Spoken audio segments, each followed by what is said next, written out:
이제 갑자기 또 제가 이제 말씀을 전하니까 역시나 놀란 얼굴들이 여기서 보입니다. 우리 담임 목사님께서 특별히 한 주간 또 그 전주도 마찬가지로 계속해서 몸이 너무 안 좋은 상황에 있습니다. 우리 목감기도 그렇고 계속해서 몸살 기운도 그렇고 우리 성도님들이 우리 담임 목사님을 위해서 우리 이 시간 이후에도 기도할 텐데 그 마음을 가지고 전심으로 교회가 함께 기도해 주시기를 부탁을 드리겠습니다. 오늘 예수님은 이렇게 기도하셨습니다 라는 주제를 가지고 우리 기도학교 두 번째 시간의 은혜를 함께 나누려고 합니다.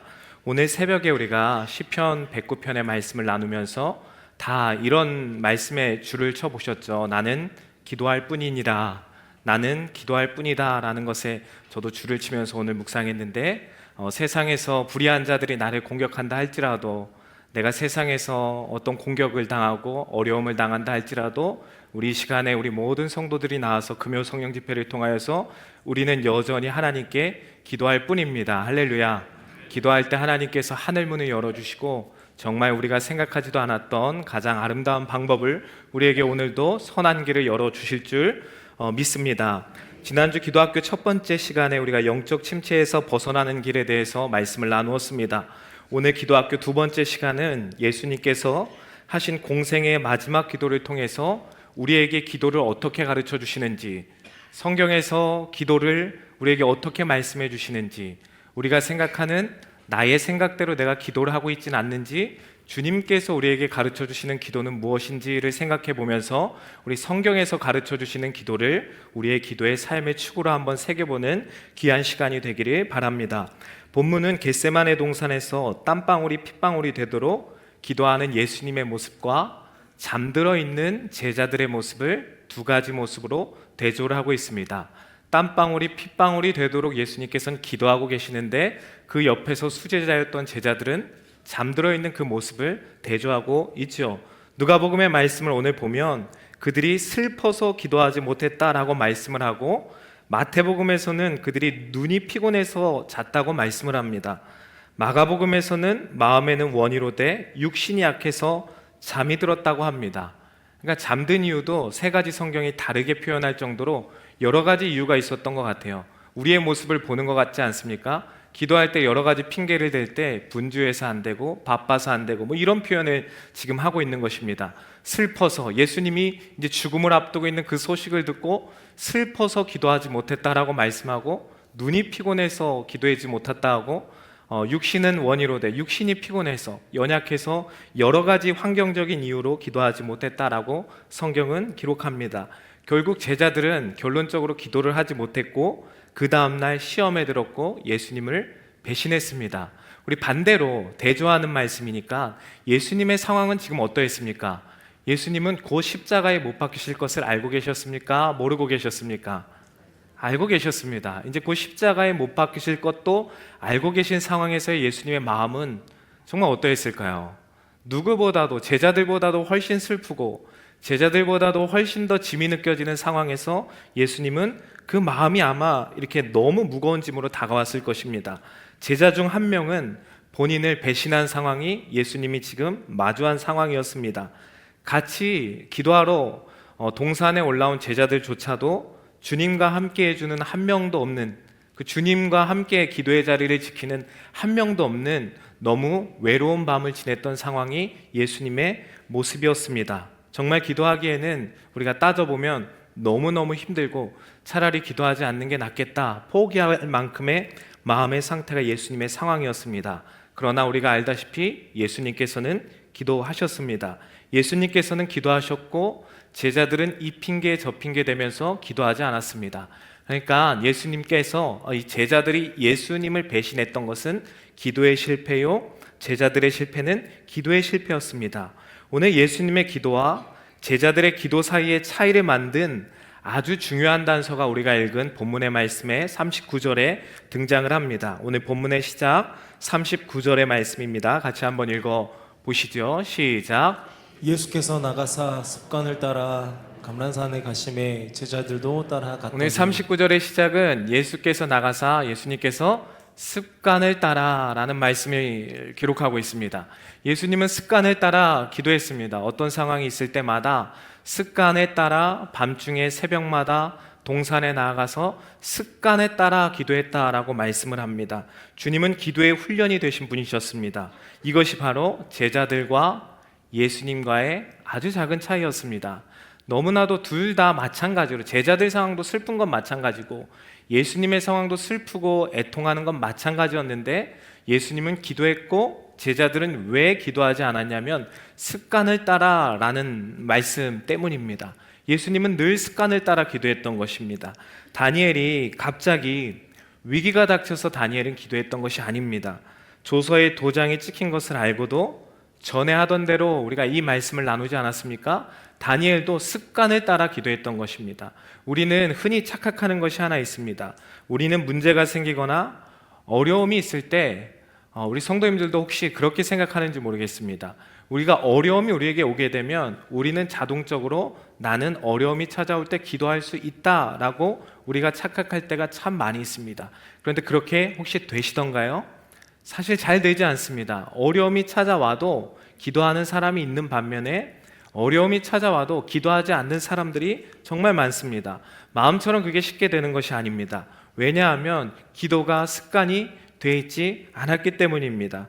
습관이 되어 있지 않으면 기도의 자리에 나올 수도 없고 혹여나 어려움이 와도 기도가 습관이 되어져 있지 않으면 우리가 성전에 나와서 절대 기도할 수 없습니다. 혹여나 성전에 나와서 예배의 자리에 나와서 기도한다 한들 기도의 습관이 되어져 있지 않으면 사실 기도가 그리 오래되지 않고 하나님 앞에 잠시 앉아 있다가 갈 뿐입니다. 기도가 거룩한 습관이 되기 위해서는 연습하고 또 연습해야 합니다. 끊임없이 반복해야 합니다. 운동선수들이 사실 그 시합 때 나오는 모든 실력이 야구 선수들도 마찬가지고 축구 선수들, 구기 종목 선수들은 당연한 것이고 사격하는 사람들, 올림픽 선수들 다 마찬가지죠. 그 선수들이 경기에서 최선의 경기력을 유지할 수 있는 것은 사실 갑자기 올림픽에 나온다고 해서 그 실력이 나오는 것이 아닙니다.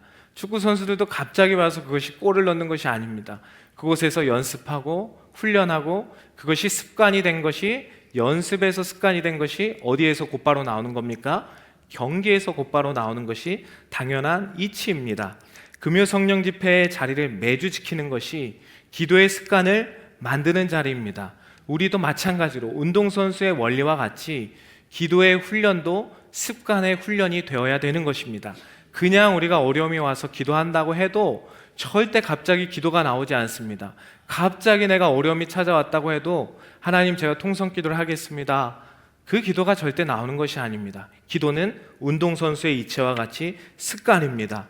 우리 모든 성도님들이 금요성령 집회 이 시간 우리가 기도학교 특별히 16주 동안의 훈련의 기간을 보내지 않습니까? 이 금요성령 집회의 이 시간을 통하여서 기도의 습관을 우리 만들어내는 귀한 시간이 되기를 축복합니다. 그래서 매주 이 자리에 나오는 것이 기도의 습관을 만들어내는 시간입니다. 우리가 기도 통장을 하는 것도 기도의 습관을 만드는 훈련입니다. 혹시 기도 통장을 잘하고 계시죠? 잘하고 계시죠? 정말로 하고 계신 분들은 지금 아멘으로 화답하고 하고 계신 분들은 정말로 이게 동의할 것입니다. 기도가 습관이 됩니다. 30여 분 정도 우리 목사님들도 아침마다 모여서 기도로 이제 기도 통장을 하기 시작하면서 목사님이 그 훈련을 우리에게 시키신 것이죠. 그래서 이제 회의를 하기 전에 30분 동안 기도를 하고 이제 회의에 들어가게 됩니다. 근데 30분 동안 매번 기도하는 시간이 우리에게는 이제 습관이 되었습니다. 처음에는 좀 힘들죠. 목사님들도 20분 동안 그 회의를 이끌어가면서 하는 것은 사실 쉽지가 않습니다. 근데 그것이 어느 순간 30분 하루하루 지나고 나니까 그것이 습관이 됩니다. 기도의 통장을 채우기 위해서 어느 성도님들은 잠들기 전에 그렇게 기도하고 10분 기도하고 10분을 적고 하는 그런 것들이 기도 통장을 통해서 기도의 습관이 되는 것입니다. 그래서 우리가 그리스도인들이 이 땅을 살아가면서 믿음 생활을 하고 신앙 생활을 하면서 우리의 삶 가운데 기도의 습관을 하나하나씩 만들어가는 것은 너무도 중요합니다. 기도의 습관이 되기 위해서 우리가 구체적으로 무엇을 할 수 있는지 우리가 오늘 타이틀이 16주간 어떤 타이틀이죠? 기도? 대답 좀 해주시죠. 기도? 기도 학교잖아요. 그래서 조금 우리 네 가지로 잠깐 기도의 습관을 만들기 위해서 예수님께서도 습관을 따라 기도했다라고 하는데 그럼 그리스도인들이 기도의 습관을 갖기 위해서 어떠한 방법을 좀 구체적으로 나눌 수 있는지 우리 네 가지의 방법을 함께 좀 나눠보려고 합니다. 첫 번째입니다. 한번 자막을 보시고 같이 한번 읽어보시죠. 시작. 시간과 장소를 구체적으로 정해야 합니다. 시간과 장소를 첫 번째 구체적으로 정해야 합니다. 한번 메모해 보는 것도 좋을 것 같습니다. 기도의 습관을 만들기 위해서 정말로 그렇습니다. 정말 갑자기 우리가 기도할 수 있는 것도 아니고 갑자기 우리 1시간 기도합시다 해서 1시간 기도할 수 있는 게 아닙니다. 기도의 습관을 만들기 위해서는 첫 번째 시간과 장소를 구체적으로 정해야 합니다. 기도 시간을 새롭게 하려면 제일 먼저 기도 시간과 장소를 아주 구체적으로 정해야 합니다. 우리가 누군가를 만나려면 성도님도 혹시 어떻게 합니까? 아주 중요하거나 높은 사람들을 만날 때 가장 먼저 하는 것이 뭐죠? 시간을 정하고 장소를 정합니다. 그 사람과 언제 만날지, 목사님과 언제 만날지, 그 회장님과 언제 만날지, 그 사장님과 언제 만날지를 정합니다. 그래서 그 시간을 먼저 정했을 때 우리의 삶의 루틴이 어느 중심으로 돌아가던가요? 오늘 하루도 저도 약속을 만약에 정하면 그 약속 시간을 중심으로 오늘 하루가 돌아가게 되어져 있습니다. 기도의 이치도 마찬가지입니다. 장소도 아마 그 사람을 만나기 전에 그 사람과 고요하게 대화할 수 있는 장소가 어떤 장소인지, 목사님들과 식사할 때 좋은 장소, 그리고 어디에서 만나서 이렇게 좋은 이야기들을 나눌지 장소를 생각하게 되어져 있습니다. 기도 시간도 정말 마찬가지입니다. 기도의 구체적인 장소를 정해야 합니다. 교회가 가까운 사람들은, 성도님들은 이왕이면 성전에 나와서 내가 여기에서 기도하겠다, 내가 3층에서 기도하겠다, 중보 기도실에서 기도하겠다, 이런 구체적인 장소를 정해야 합니다. 집이 좀 머셔서 온라인으로 들으시거나 교회에 오가기가 불편하신 분들은 집에 워룸을 만들어서라도 내 기도의 공간을 확보해야 됩니다. 명확한 구체적인 장소를 정해야 합니다. 권사님께서 우리 교회 권사님께서 사진을 통해 자신의 방을 저에게 워룸을 좀 보여주셨습니다. 이렇게 핸드폰을 통해 워룸을 좀 보여주셨는데 너무너무 잘 꾸며놓으셨더라고요. 목사님의 말씀을 듣고, 우리 담임 목사님의 말씀을 듣고 아마 그렇게 워룸을 꾸며놓으신 것 같아요. 아니면 이전부터 그 워룸을 꾸며놓으시고 그 방을 기도의 성전으로 삼으셨던 것 같습니다. 책상 위에 십자가를 달아놓으시고 책상 위에 이렇게 한반도 사진을 딱 붙여놓은 다음에, 목사님, 저는 매일마다 이 북녘 땅을 위해서, 이 나라와 민족을 위해서 기도합니다 라는 소식을 제가 들은 적이 있습니다. 우리도 마찬가지로, 물론 기도는 사실 목사님에게, 저에게 아마 질문할 수도 있을 것 같아요. 목사님, 기도는 아무 데서나 할 수 있습니다. 기도는 호흡이지 않습니까? 라고 질문할 수 있습니다. 하지만 언제나 무릎 꿇고 기도할 수 있는, 언제나 하나님 앞에 무릎 꿇고 기도할 수 있는 자리를 만들어야 기도의 습관이 계속해서 지속적으로 이어질 수 있습니다. 다니엘도 기도하는 장소가 창문을 열고 늘 그곳에서 기도했습니다. 예수님도 동산에서 기도하셨고, 베드로도 성전이나 꼭 지붕 위에서 성경에서 기도하는 장소가 있었다라고 성경은 우리에게 말씀을 합니다. 우리 두 번째 한번 보시죠. 첫 번째는 시간과 장소를, 기도의 습관을 세워나가기 위해서, 습관을 따라 기도하기 위해서 시간과 장소를 구체적으로 정했다면, 두 번째는 같이 한번 읽어보시죠. 시작. 5분이라도 매일 기도해야 합니다. 기도의 습관을 만들 때 가장 중요한 점은 사실 얼마나 기도하느냐가 아닙니다. 매일 꾸준히 기도하느냐에 달려 있습니다.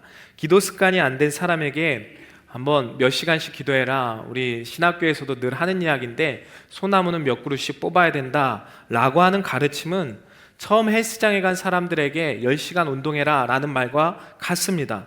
그러므로 거창한 결심이 아니라 하루에 5분씩 매일 기도하겠다는 결심을 해야 합니다. 기도하고자 하면 매일 5분씩은 쉽습니까? 그렇게 어렵지 않습니다. 5분씩 기도하는 것은 여기 계신 누구나 사실 5분씩 기도할 수 있습니다. 5분씩 하루도 빠짐없이 기도하다 보면 그것이 어느 순간 평균값이 올라서 그 다음 날은, 그 다음 주는, 그 다음 달은 10분씩 기도할 수 있게 되고, 또 그것이 또 한 단계 넘어서 30분씩 기도할 수 있게 되고 1시간씩 기도할 수 있게 됩니다. 이것을 한번 삶에 구체적으로 적용하지 않는 분들은 첫 번째, 두 번째, 또 세 번째까지 한번 구체적으로 적용해 보시기를 바랍니다. 세 번째는 기도의 습관을 만들기 위해서, 한번 읽어보시죠. 목장 공동체나 가족과 함께 기도해야 합니다. 우리가 늘 함께 나누는 원리이기도 하지만 기도의 습관을 우리 가운데 들이기 위해서는 이 기도의 통장을 계속 우리가 뭐 적든 안 적든 이 습관을 계속 이어가면서 2차도 하고, 제가 뭐 3차까지는 아직 할지는 모르겠거든요.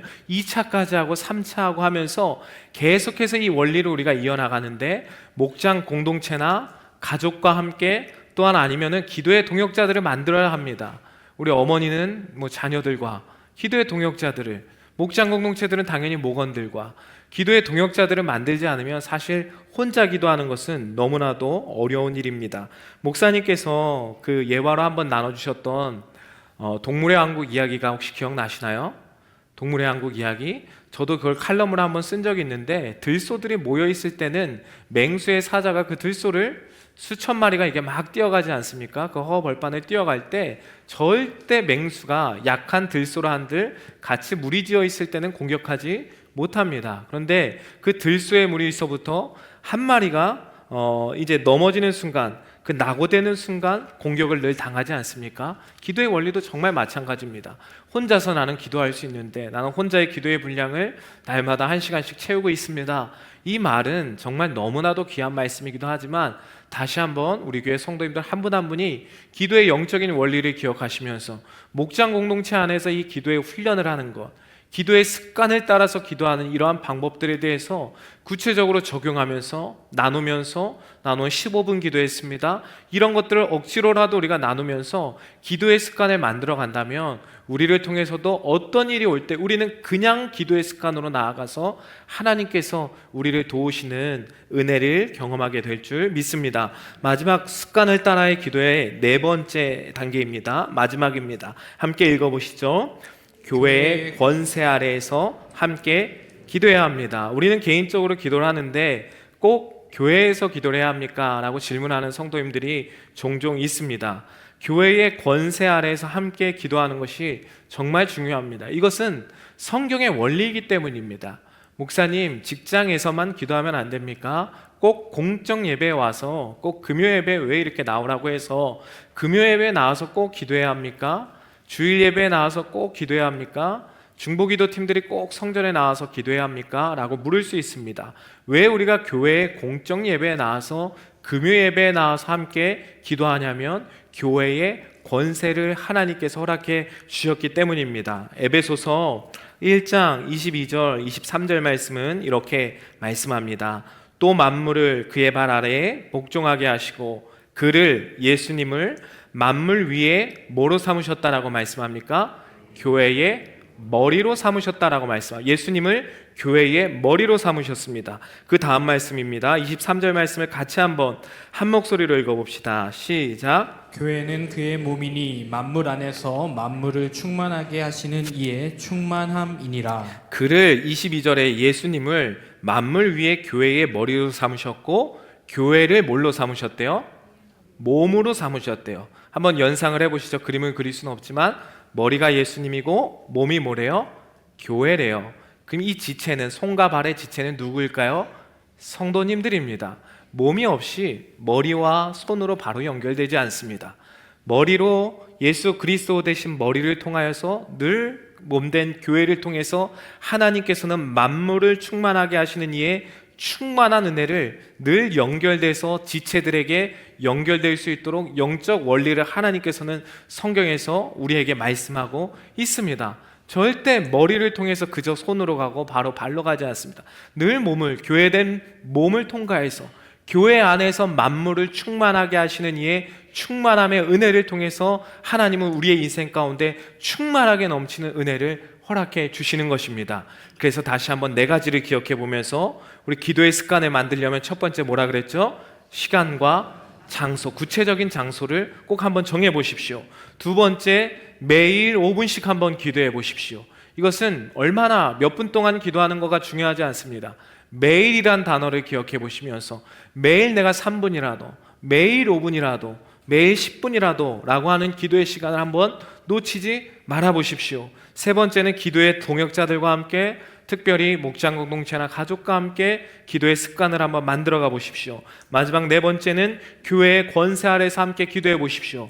우리가 금요 기도에 나와서 기도하지 못했던 자들이 교회의 권세 아래서 기도할 때 나는 기도하지 못하나 갑자기 하나님께서 내 입술을 열어서 기도하게 하는 은혜를 하나님께서 교회의 권세를 통해 허락해 주실 줄 믿습니다. 나는 기도할 줄을 잘 모르는데 옆 사람의 기도가 어느 순간 탁 들림으로 인해서 그 기도가 나에게 연결되고 옆 사람들에게 연결돼서 나는 이제껏 통성기도를 한 번도 해본 적이 없는데 옆 사람이 주여 외치는 그 음성을 듣고, 저희도 마찬가지입니다. 기도하면서 옆 사람의 목사님의 목소리를 듣고 그 교회에 권세된 하나님께서 주신 은혜를 통해서 나는 기도할 수 없고 나는 10분밖에 원래 기도할 수 없는 존재인데 내가 10시까지 기도하게 되는 것도 교회의 권세 아래서 기도하게 되는 하나님의 은혜가 아니겠습니까? 교회의 권세 아래서 매일 5분씩 기도함으로 믿음의 공동체와 지체들과 함께 구체적인 시간과 장소를 구별하면서 정말 귀한 대통령을 만나는데도 우리가 며칠 동안을, 아마 대통령을 만난다면, 위정자들을 만난다면 며칠 동안을 꾸미고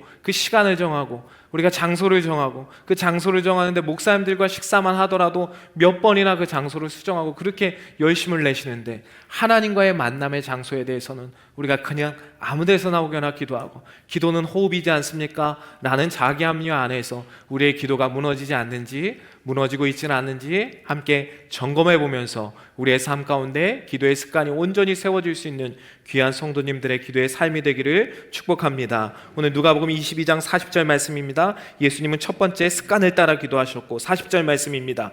같이 한번 읽어보시죠. 그곳에 이르러 그들에게 이르시되 유혹에 빠지지 않게 기도하라 하시고. 예수님께서는 유혹에 빠지지 않기 위해 기도하라라고 말씀을 합니다. 제가 이것을 유혹에 빠지지 않게 기도하라라는 말씀을 조금 말을 바꿔서 한번 묵상해 보니까 기도하지 않으면 유혹과 시험에 빠지게 된다는 것이라는 것을 묵상했습니다. 그렇지 않습니까? 유혹에 빠지지 않게 기도하라라는 말씀은 말을 조금 바꿔서 이야기하면 기도하지 않으면 어느 누구도, 목사이든 장로이든 누구든 상관없이, 직분과 상관없이, 우리가 몇 년 예수님을, 몇 년 교회를 다녔든지 상관없이 그 삶이 매일매일 기도하지 않으면, 기도의 습관을 따라 하나님 앞에 무릎 꿇지 않으면 그 사람에게 시험이 오고 유혹이 된다라는 말씀과도 같습니다. 인생에 가장 중요한 순간들이 있다면 그때 기도해야 합니다. 정말입니다. 높은 자리에 앉게 되었을 때 기도해야 합니다. 제가 이번에 조금 인상적인 기도회를 그 유튜브를 통해 보게 되었는데, 우린 대부분 중요한 일을 앞두고 이렇게 기도해야 합니다라고 제가 이렇게 타이핑을 치는데 그 생각이 갑자기 딱 났습니다.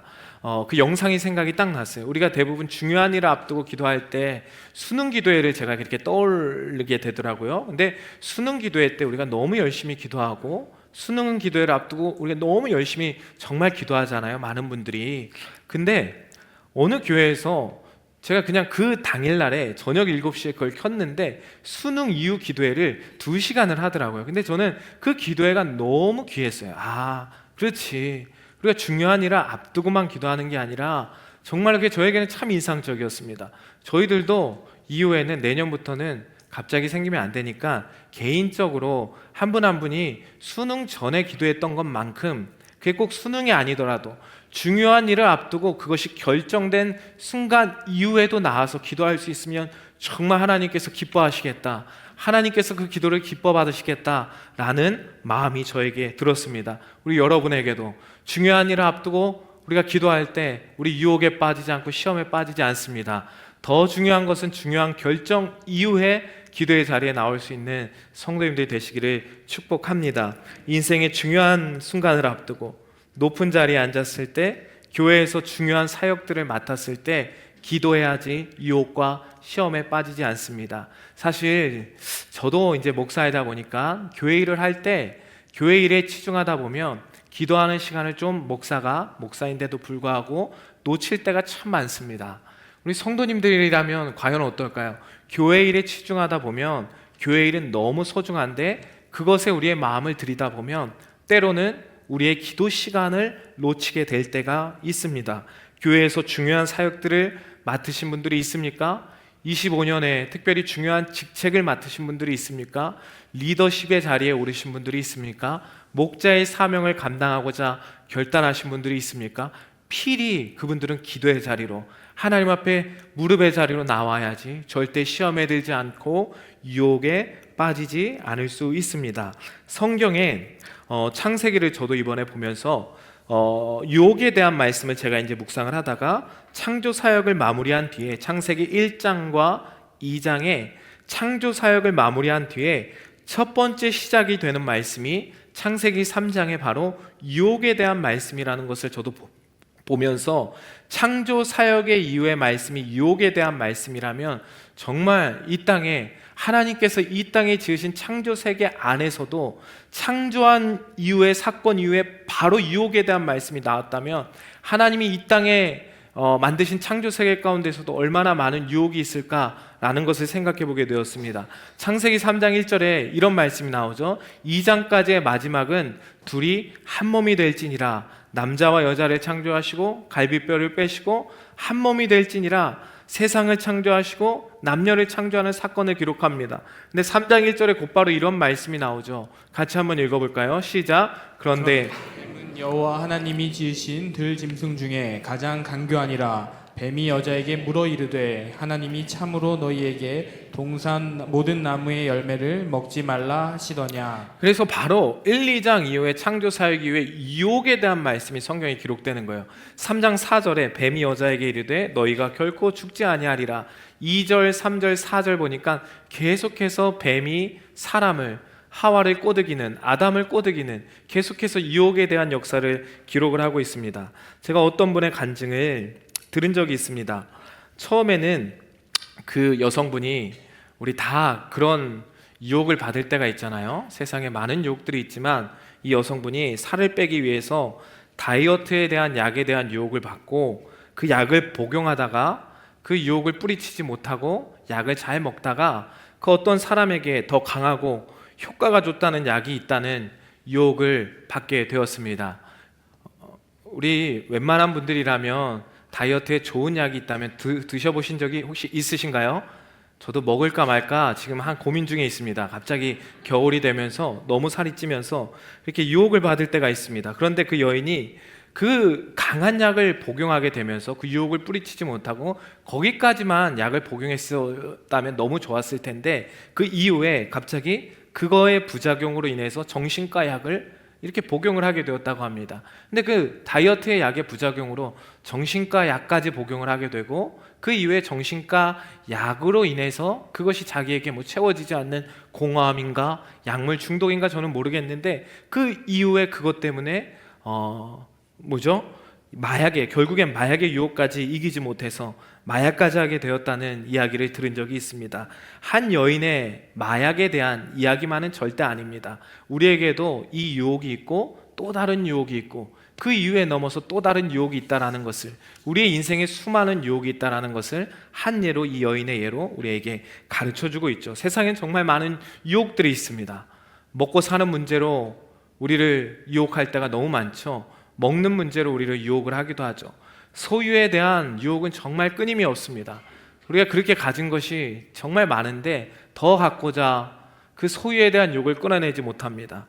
성공지향적인 삶의 유혹을 다 받기도 합니다. 성공하려고 하나님을 떠나서 그 유혹을 이기지 못해서 계속 성공을 따라서 또 성공하고 이 영역에서 성공하고 또 다른 사람들에게 인정을 받고 성공지향적인 삶의 유혹을 수많이 우리가 인생을 살아가면서 받기도 하죠.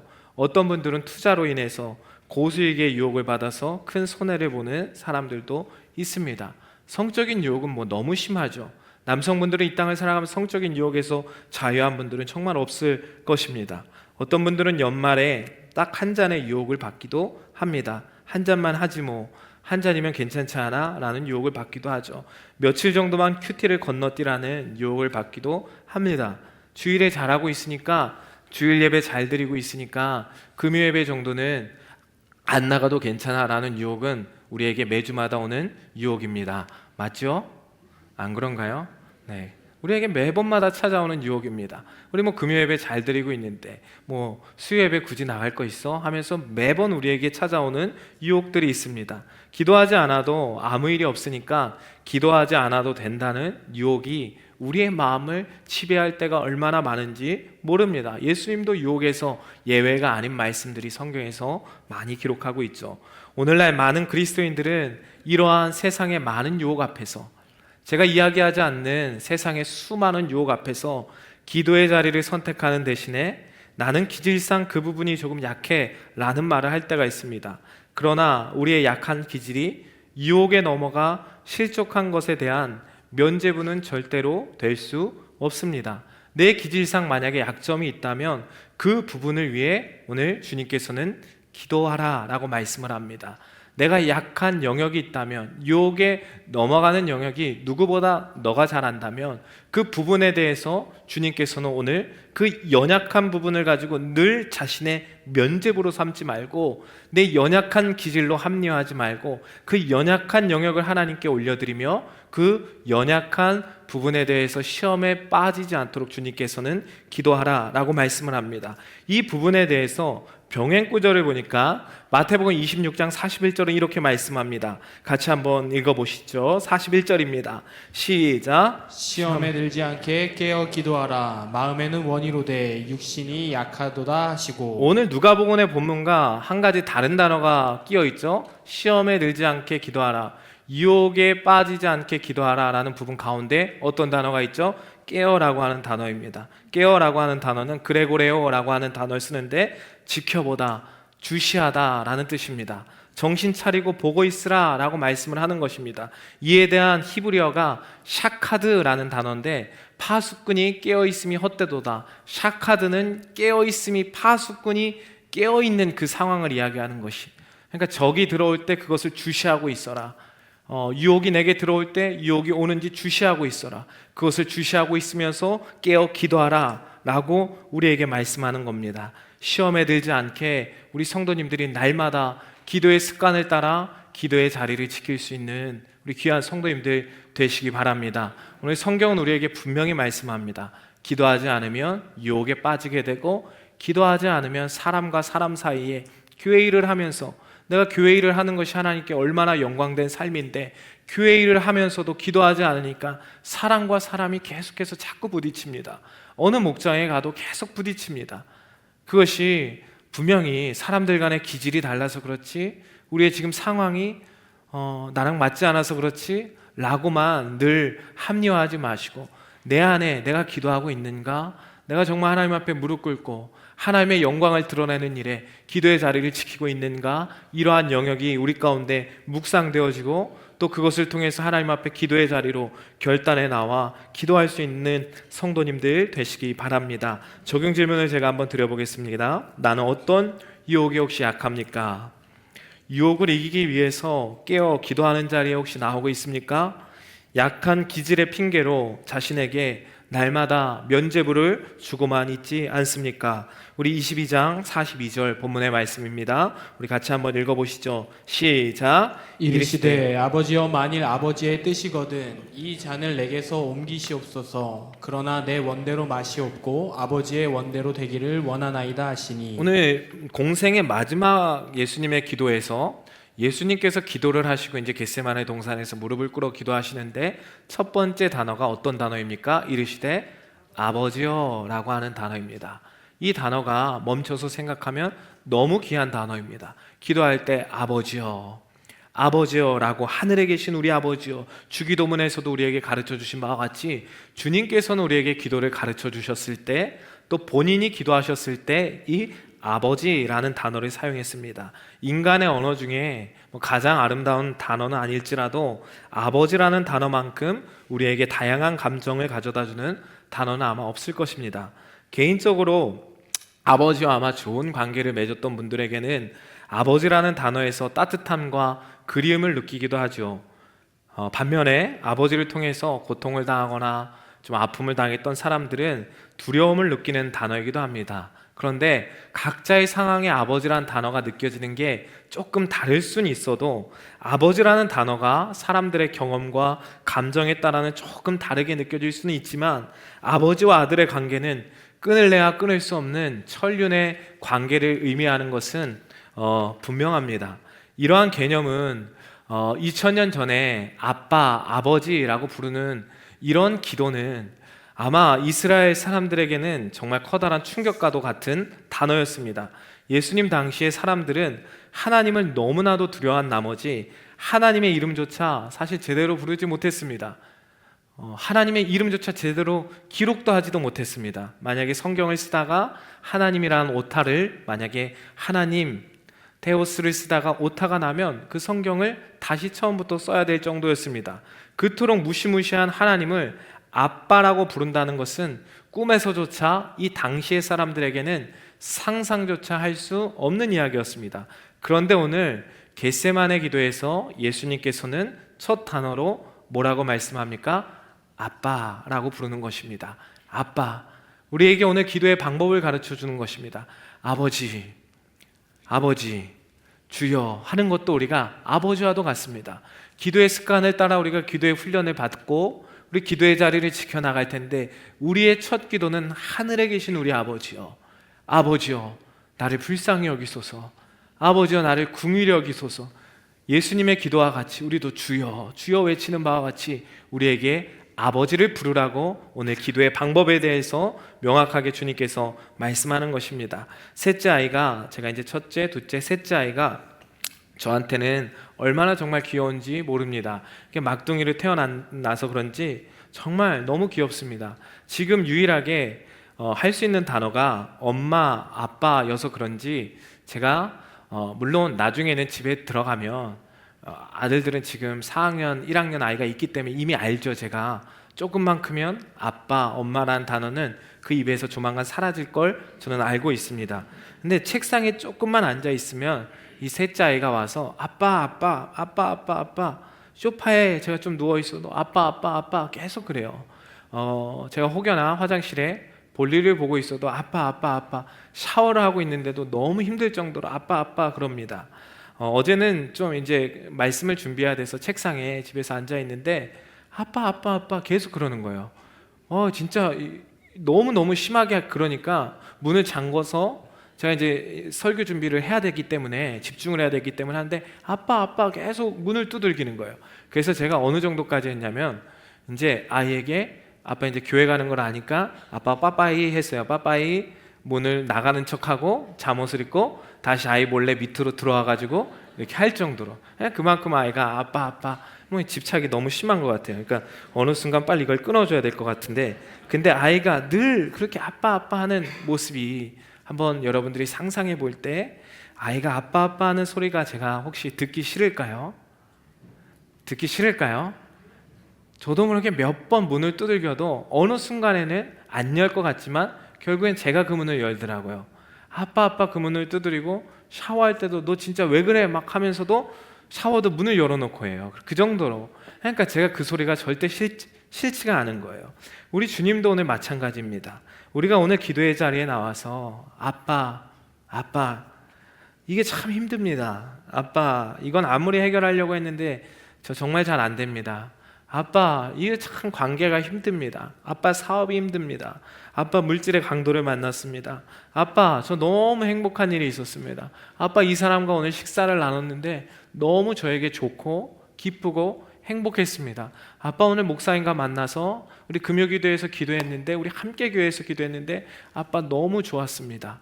우리 하나님은 오늘도 제 감정과 동일하게, 아니 이것을 훨씬 더 뛰어넘어서 오늘 이 기도 시간에도 우리 모두가 하늘 아버지의 이름을 부르시길 원하시는 분이 하나님이십니다. 그래서 우리의 늘 첫마디 기도가 아버지, 오늘도 저를 깨워주셨군요. 아빠 감사합니다. 아빠 저를 만나주셔서 감사합니다. 하나님께서 아버지, 아버지라고 주님께서 겟세마네 동산에서 그 이름을 불렀던 것처럼 우리도, 하나님도 오늘 이 시간에도 동일하게 자녀들이 아빠, 아버지라고 하는 기도를 듣기를 원하시는 분이 하나님이신 줄 믿습니다. 오늘 22장 42절에 또한 이런 기도를 드립니다. 같이 한번 읽어보시죠. 다시 한번. 이르시되 아버지여, 만일 아버지의 뜻이거든 이 잔을 내게서 옮기시옵소서. 그러나 내 원대로 마시옵고 아버지의 원대로 되기를 원하나이다 하시니, 제가 다시 한번 이 너무나도 우리에게 잘하는 말씀을 묵상하면서 22장 42절에 그러나 내 원대로라고 하는 말씀에 잠시 머물러서 이 말씀을 정말 다시 한번 깊이 묵상하게 되었습니다. 내 원대로라고 마시옵고라고 예수님께서 기도했다라는 것은, 한번 성도님들에게 제가 물어보겠습니다. 예수님도 본인의 뜻이 있었다라는 겁니까? 없었다라는 겁니까? 분명히 예수님도 죽음을 앞두고 자신의 뜻과 자신의 생각이 분명히 있었습니다. 그런데 자신의 뜻을 굽히고 아버지의 뜻대로, 하나님의 뜻대로 하는 기도를 드립니다. 예수님의 기도는, 여기에서 우리가 학교니까 예수님의 기도를 통해 배울 수 있는 것은, 예수님의 기도는 하나님의 뜻을 이루는 기도였습니다. 그럼 너무 간단하지 않습니까? 예수님의 제자인, 예수님의 자녀인 우리들의 기도는 어떠해야 할까요? 혹시 우리는 어떤 기도를 드리고 있습니까? 우리의 기도도 마찬가지로 예수님이 기도했던 하나님의 뜻을 구하는 기도가 우리 성도의 기도요, 우리 모두의 기도가 되어야 하는 줄 믿습니다.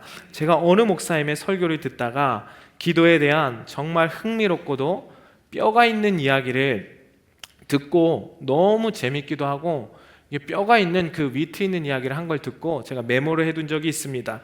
골프 선수, 다 골프 좀 치시죠? 우리 성도님들 골프 선수, 저는 골프에 대해서는 잘 모르는데 그 배상문 선수가 PGA, 미국 PGA 그 자격에 대해 딸 때가 너무 힘든 거라고 하더라고요. 근데 그것을 따고 나서 인터뷰에서 한 말이 있습니다. 인터뷰에서 이런 말을 했더라고요. 엄마의 기도빨 덕분에 저는 합격한 것이라고 봅니다. 엄마의 기도빨 덕분에 제가 PGA의 이 과정을 합격하고 우승을 했습니다 라고 인터뷰를 아마 했던 것 같습니다. 배상문 선수의 이 인터뷰를 들었을 때 우리가 짐작해 볼 수 있는 건, 배상문 선수의 어머니가 어느 종교였을까요?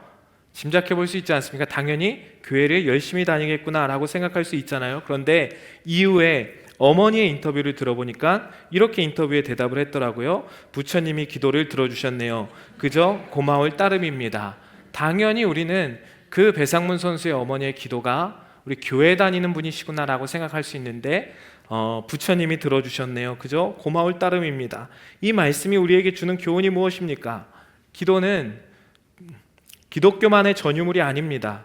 더 많이 기도하는 종교들도 있고, 얼마나 불교에서는 지극정성으로 기도를 올려드리는지 모릅니다. 여타 다른 종교들은 하루에 3번씩 시간을 정해서 얼마나 열심을 다해서 기도하는 종교들도 있습니다. 그런데 다른 종교와 기독교와의 기도의 차이가 딱 한 가지 있습니다. 다른 종교의 기도는 누구의 뜻을 이루는 기도입니까?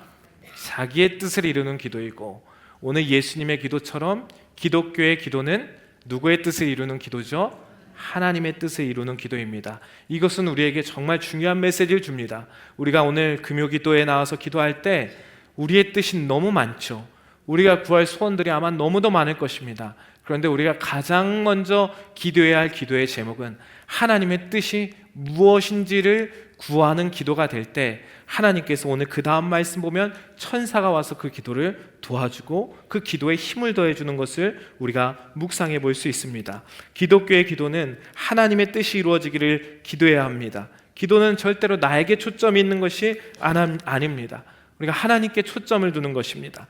예수님의 기도가 그러했습니다. 오늘 예수님께서도 분명히 자기의 뜻이 있었지만 자기의 뜻을 다 내려놓고 하나님의 뜻으로 모든 초점을 맞춘 것 같이, 우리의 기도가 자기의 뜻만을 구하는 기도에서 만약에 머물러 있었다면, 예수님의 겟세마나의 기도를 통해서 다시 한번 우리의 기도가 하나님의 뜻을 구하는 성숙한 기도, 성숙한 그리스도인들이 되시기를 정말로 다시 한번 축복합니다.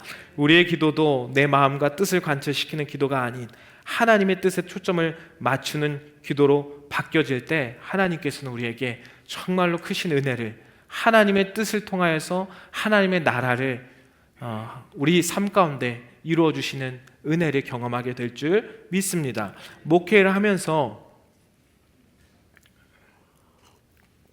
점점 제가 단순해져가는 한 가지가 있습니다.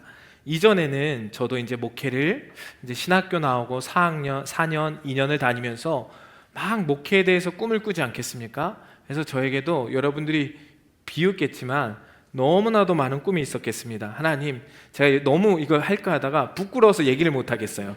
그래서 대충 그냥 둥글둥글하게 이렇게 원고에도 적었어요. 하나님, 예배 인원은 이 정도면 좋겠습니다. 몇 개의 소그룹이 이 정도면 교회가 있었으면 좋겠습니다.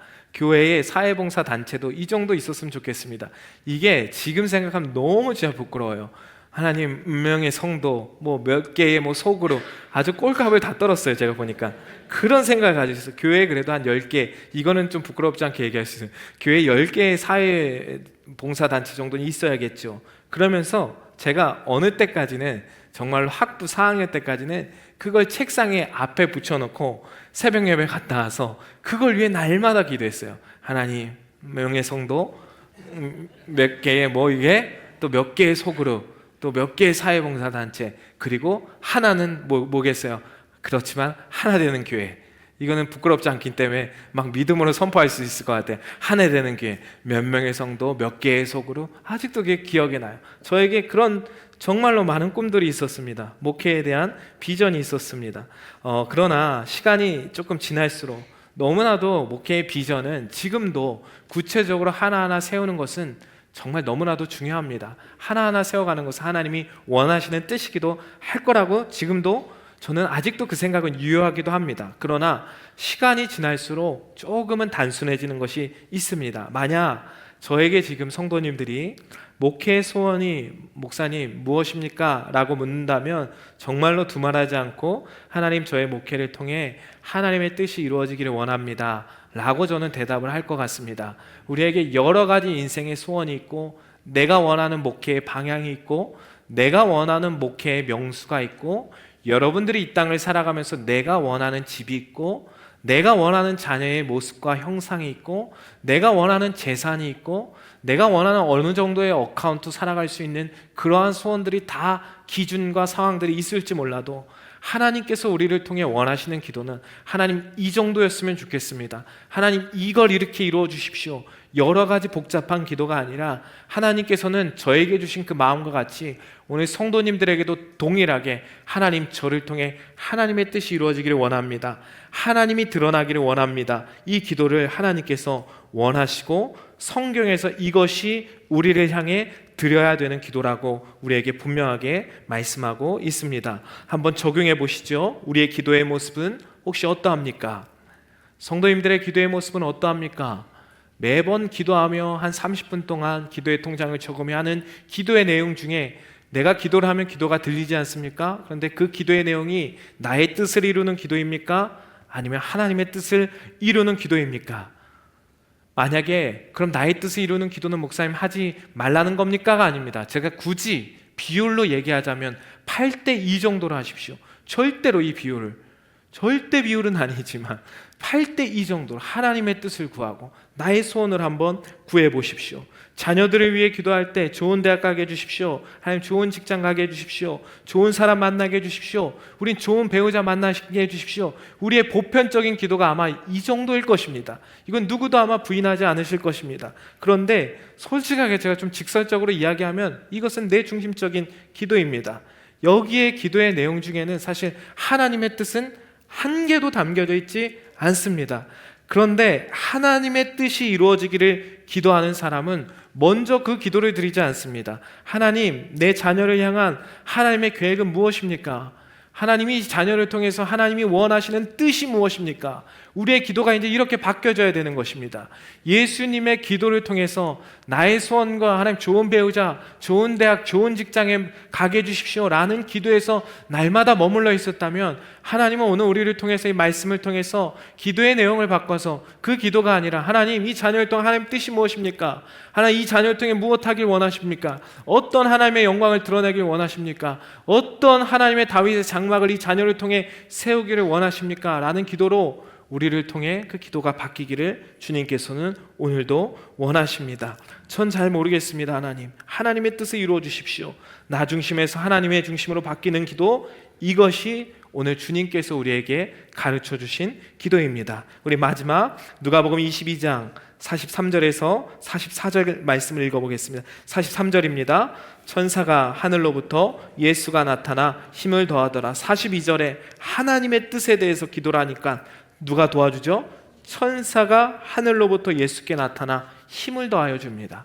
하나님의 뜻을 구하는 기도를 할 때 하나님께서는 천사를 보내주셔서 천군 만마를 우리의 기도 가운데 덮어주셔서 성령의 영을 우리에게 보내주셔서 기도를 돕습니다. 하나님의 뜻을 구하는 기도를 할 때 하나님께서는 우리의 기도를 돕습니다. 우리의 소원의 기도만 아마 2시간 동안 하면 하나님은 그 기도를 들으시긴 하지만 돕지는 않으실 거예요. 그 기도를 통해 하나님의 가장 선하신 방법은 분명히 이루어 가시겠죠. 그런데 하나님의 뜻을 향한 기도를 할 때 천사가 내려와서 예수께 나타나 힘을 더하더라 라고 말씀을 합니다. 십자가를 치워주지는 않습니다. 그러나 십자가를 감당할 수 있는 기도에 힘을 더하여 주십니다. 44절 말씀입니다. 같이 한번 한 목소리로 읽어보시죠. 시작. 예수께서 힘쓰고 애써 더욱 간절히 기도하시니 땀이 땅에 떨어지는 핏방울같이 되더라. 마지막으로 예수님의 기도에서 우리 한 가지 묵상하고 말씀을 마무리해 보려고 합니다. 예수님께서 기도하실 때 땀방울이 핏방울이 될 정도로 힘쓰고 애쓰고 예수님께서는 더욱 간절히 힘쓰고 예수님도 기도하실 때 애쓰고 기도했다라고 간절히 기도하셨다라고 말합니다. 어떤 신학자는 이때 예수님의 심정을 표현하기를 물에 빠져서 갑갑해서 숨을 쉬지 못하는 정도라고 하는 표현을 주석서에 표현을 했더라고요. 예수님이 물에 빠져서 갑갑하여 숨을 쉬지 못할 정도의 애씀과 힘씀과 간절함으로 그곳에서 기도를 했다라고 표현합니다. 예수님의 간절한 마음을 제가 묵상하면서 우리의 기도에 대한 태도로 묵상하며 우리도 부르짖는 기도, 우리도 기도할 때 힘써서 애써서 기도하십시오. 간절히 하십시오. 한번 땀방울이 핏방울이 되도록 기도하십시오 라고 하는 메시지도 이 성경은 분명히 될 수 있습니다. 그런데 오늘 이 성경에서 더 중요한 의미를 한 가지 담고 있다는 것을 저도 이 말씀을 통해 다시 한번 묵상하게 되었습니다. 본문에서 아주 중요한 단어가 있습니다. 다시 한번 자막을 보여주시면 애써라고 하는 단어입니다. 이 애써라고 하는 단어요, 한번 노트가 있으시다면 한번 이 애써라고 하는 단어를 기억해 보시면서 헬라어도 적어보실 수 있으면 한번 적어보시죠. 헬라어 기노마이라고 하는 헬라어를 있습니다. 애써, 기노마이라고 하는 단어를 씁니다.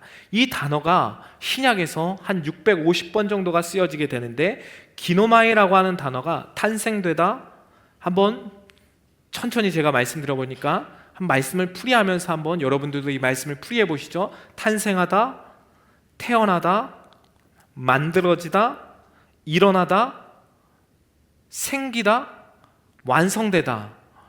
뭔가 한 생명이 태어나서 지금 이 뜻을 종합해 볼 때 어떤 느낌을 가져다 줍니까? 탄생해서 그것이 만들어지고 일어나고 생기고 완성되다라는 뜻을 가지고 있더라고요.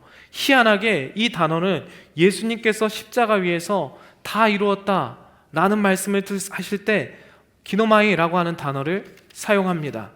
하나님께서 세상을 이처럼 사랑하사 독생자를 주셨으니 라고 하는 말씀, 독생자, 호모게네스, 모노게네스라고 하는 단어가 있는데 모노게네스는 하나의라고 하는 뜻의 모노스라고 하는 단어와 완성되다, 오늘 기노마일라는 단어의 합성어입니다.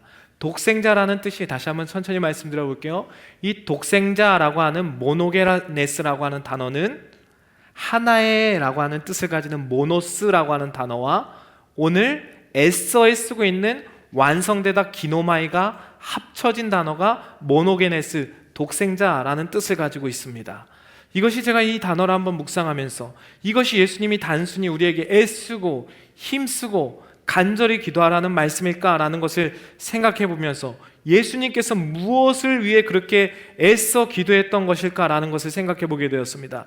예수님이 애써서 기도했던 것은 단지 땀을 흘리고 핏방울이 되고 그 기도를 한 것이 아니라 십자가의 구속 사역을 이루어가기 위해서 자신을 이 땅에 태어나게 하시고 자라게 하시고 끝내 죽음으로 인하여 완전한 구속 사역을 완성시켜 달라는 기도가 바로 기노마이, 이 애씀의 기도였다라는 것입니다. 다시 한번요. 끝내 자신의 죽음으로 인하여 완전한 하나님, 제가 태어나게 하시고 하나님께서 자라게 하시고 3년의 공생애를 보내게 하시고 가르치게 하시고 전파하게 하시고 고치게 하시고 끝내 십자가에 달리게 하시고 그 십자가에서 완성시키시고 십자가의 완전한 성취를 이루어 주십시오 라고 하는 이 기노마이라고 하는 애씀의 단어가 하나님이 무엇을 위해 그렇게 애쓰셨을까? 무엇을 위해 그렇게 땀을 흘리면서 기도하셨을까? 핏방울이 되도록 왜 그렇게 애타게 기도하셨을까라는 것을 묵상하다가 하나님, 제가 이 십자가로 완성될 수 있도록, 나를 통해 구속사역이 완성될 수 있도록 기노마이, 이것이 바로 애씀의 기도였다는 것을 묵상하게 되었습니다. 혹시 우리 성도님들은 기도의 대부분의 기도의 제목이 혹시 어떤 기도를 드리고 있습니까? 늘 혹시 주시옵소서, 무엇인가 달라는 주시옵소서, 주시옵소서, 주시옵소서라는 기도가 우리의 기도의 주류를 이루고 있지는 않습니까? 늘 무엇을 달라는 소원의 기도에만 머물러 있지 않습니까? 오늘 주님은 우리에게 힘쓰고 애쓰고 더욱 간절히 기도할 것이 있다라고 말씀합니다. 우리에게 애쓰라고 말씀합니다. 애써 기도할 기도의 제목을 마지막으로 우리에게 구체적으로 말씀해 주고 있는 것입니다. 그것이 어떤 기도죠? 우리의 삶을 통해서 하나님의 아들 독생자 예수 그리스도의 구속사역이 이루게 해 주십시오. 하나님, 나를 통해서 예수 그리스도의 십자가의 구속사역이 완성되게 해 주십시오.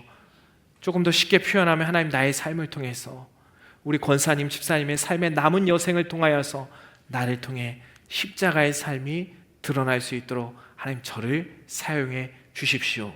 우리 자녀들을 위해 기도할 때도 여러 가지 여타의 기도의 제목들이 있겠지만 하나님, 이 자녀들을 탄생하게 하시고 자라게 하시고 이 땅에 보내신 분은 하나님이시오니 이들을 통해 십자가의 구속사역, 십자가를 전하는 삶이 되어지는 삶이 되어질 수 있도록 이 기노마이, 이 기도, 애씀의 기도가 우리 자녀들에게 있게 하여 주십시오.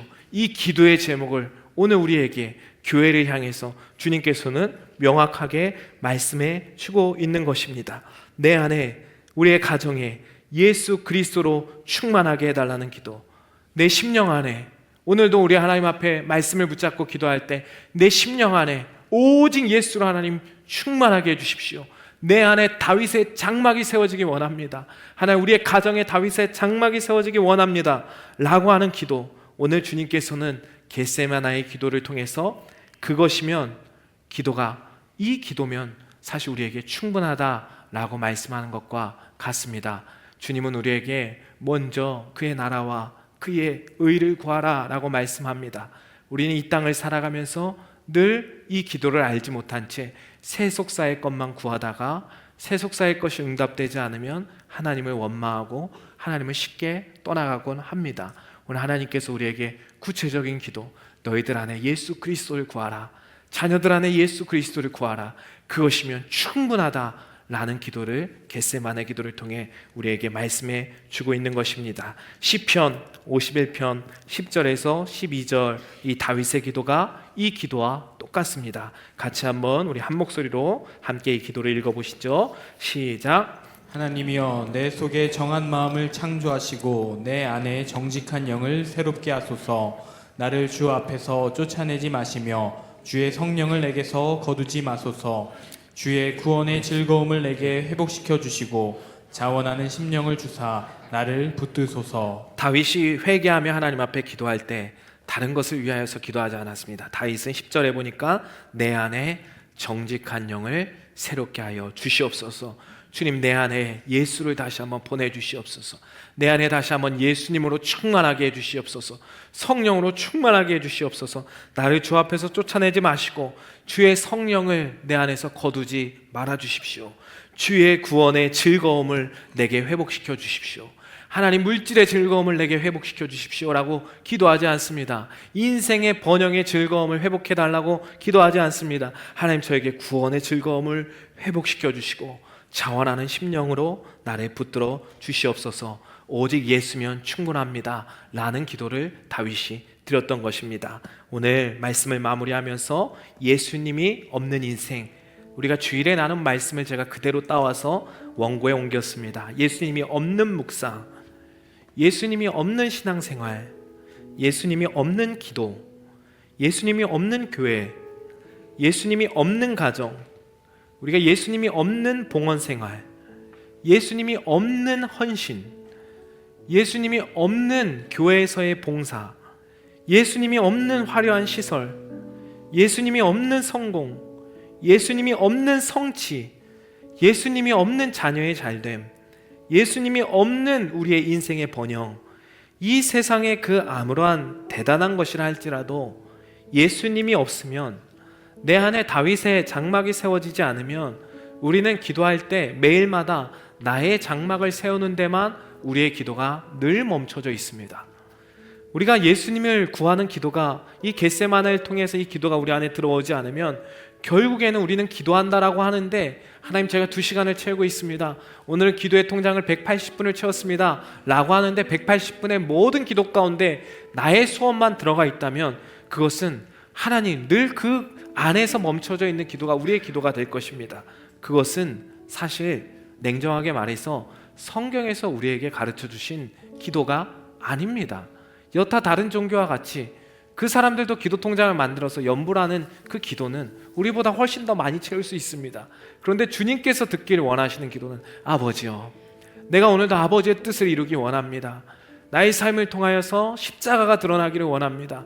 나를 통하여서 내 안에 예수가 전해지기를 원하고 예수 그리스도가 세워지기를 원합니다. 이 기도를 하나님께서 원하시는 것입니다. 오늘 우리의 기도가 금요기도 성령 집회를 통하여 기도의 자리로 나아갈 때 우리의 소원을 위하는 기도도 분명히 드려져야겠지만, 다시 한번 하나님, 정직한 영을 내 안에 새롭게 주십시오.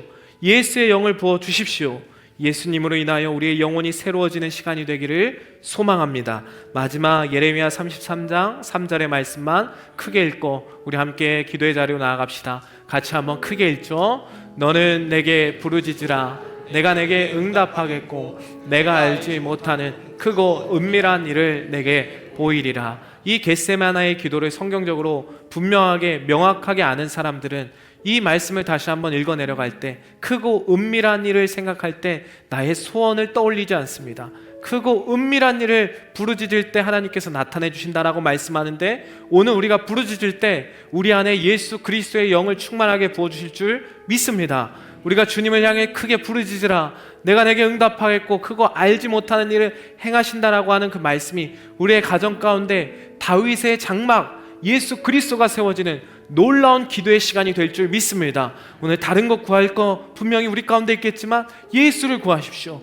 하나님 예수로 충만케 해주십시오. 우리 교회가 예수로 충만하게 해주십시오. 이 마음을 구하며 주님께 나아갈 때 하나님께서 천사가 우리의 기도를 돕고 그 기도를 통해서 하나님께서 하늘 문을 여시고 오늘도 놀라운 일을 행하실 줄 믿습니다.